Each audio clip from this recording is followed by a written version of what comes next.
I'm Lindsay Swiatkowski. I'm from Cleveland, Ohio with Liberation Brew. I'm doing a scientific and religious report on Noah's Ark. We're located about 45 miles south of Cincinnati, Ohio, and about 30 miles north of Lexington, Kentucky. And I'm sure everybody's heard of the story of Noah's Ark. As we read in the book of Genesis, it says that God looked upon the wickedness of man, and he saw that it was great in the earth, and that the evil on men's minds was just evil continually. It's just his thinking, his way of thinking was only evil continually. So that's when God decided to destroy the earth with a great flood, because wickedness has gotten out of hand. But he found Noah. He found Noah right before him, and he decided to talk to Noah and tell him to build the ark. It says here in this book called The Desire of Ages by Ellen G. White, it says that the word came to Noah, "Come thou and all thy house into the ark, for thee have I seen righteous before me." Noah obeyed and was saved. And this was just an example of what is coming in the future about the second coming of Christ and the warning coming on the earth right now to prepare for that event. But getting back to Noah's Ark, we have in back of me a replica of the Ark. It weighs 8,000 tons, and it's constructed of various types of wood. And in order to be able to ride out the flood that Noah and his family experienced, he had to build it to a certain specification according to God's instructions to him. And I'm sure, I don't know quite yet, but I'm sure that this ark behind me, the replica, is built according to the exact specifications of the ark that Noah built back thousands of years ago.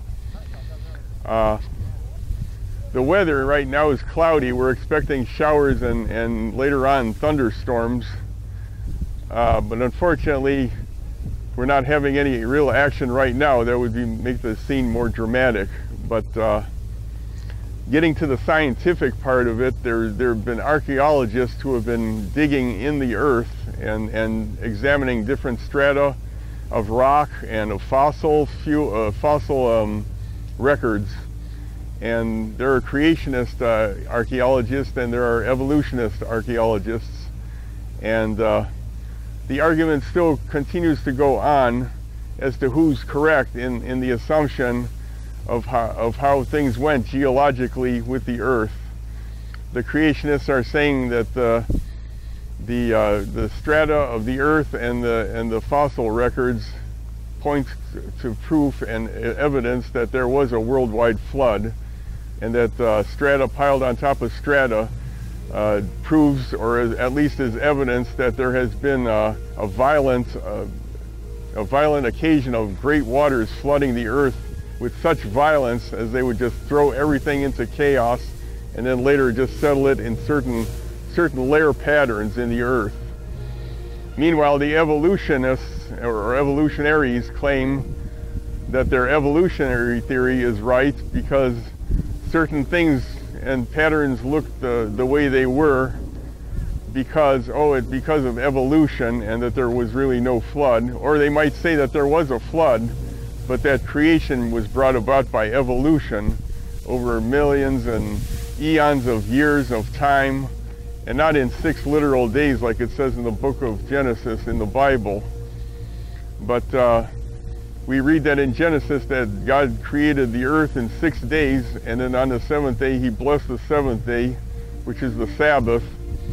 And that Sabbath remains today. It's Saturday. It's not Sunday, but Saturday. And it's from Friday night at sundown to Saturday night at sundown.